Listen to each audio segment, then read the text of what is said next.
پیارے دوستو، ہمارے شہر کا ایک شخص جب فوت ہوا تو اسے غسل دینے والے عالم نے دیکھا کہ اس کا دہنا کندھا ایسے تھا جیسے کسی نورانی شکل والے بزرگ کا چہرہ چمک رہا ہوتا ہے۔ قبر میں اتارتے وقت بھی عالم صاحب نے محسوس کیا کہ اس کے دانے کندھے میں روشنی پھوٹ رہی تھی۔ دفن کے بعد امام صاحب اس مرنے والے کے گھر گئے۔ گھر والوں کو جا کر ساری کیفیت بتا کر وجہ پوچھی تو مرنے والے کی ماں نے یہ واقعہ سنایا۔ میرا بیٹا جب کالج سے فارغ ہوا تو جلد ہی اسے ایک اچھی جگہ نوکری مل گئی اور ہمیں اس کی شادی کرنے کی فکر ستانے لگی۔ اچھی نوکری ہونے کی بدولت اچھا رشتہ ملنا کوئی مشکل نہیں تھی۔ ہمارے پڑوس میں ایک دونوں پاؤں سے معذور لڑکی رہتی تھی جو ہمیشہ ہی ویل چیئر پر رہتی تھی اور بغیر سہارے کے کچھ کر نہیں سکتی تھی۔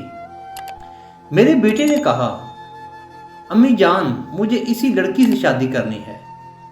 میں نے اور میرے بیٹے کی بہنوں نے اسے بہت سمجھایا لیکن وہ نہ مانا، کیونکہ میرے بیٹے کے بقول خوبصورت لڑکیوں کو رشتے ہر جگہ سے مل جاتے ہیں، لیکن اس معذور لڑکی سے کوئی بھی شادی کرنے کو تیار نہیں ہوگا۔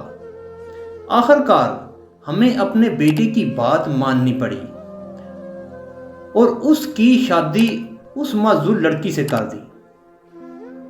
وہ ہر روز اپنا ناشتہ خود بنا کر اور اپنی بیوی کو کھلا کر آفس چلا جاتا اور واپس آ کر بھی خود ہی سب کچھ کرتا۔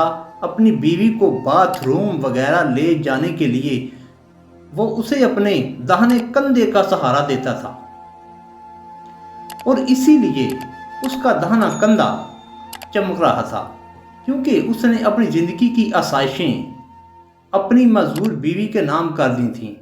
پیارے دوستو، اللہ پاک ہمیں معذوروں کا احترام کرنے اور ان کی ضروریات کو سمجھنے کی توفیق عطا فرمائے۔ آمین یا رب العالمین۔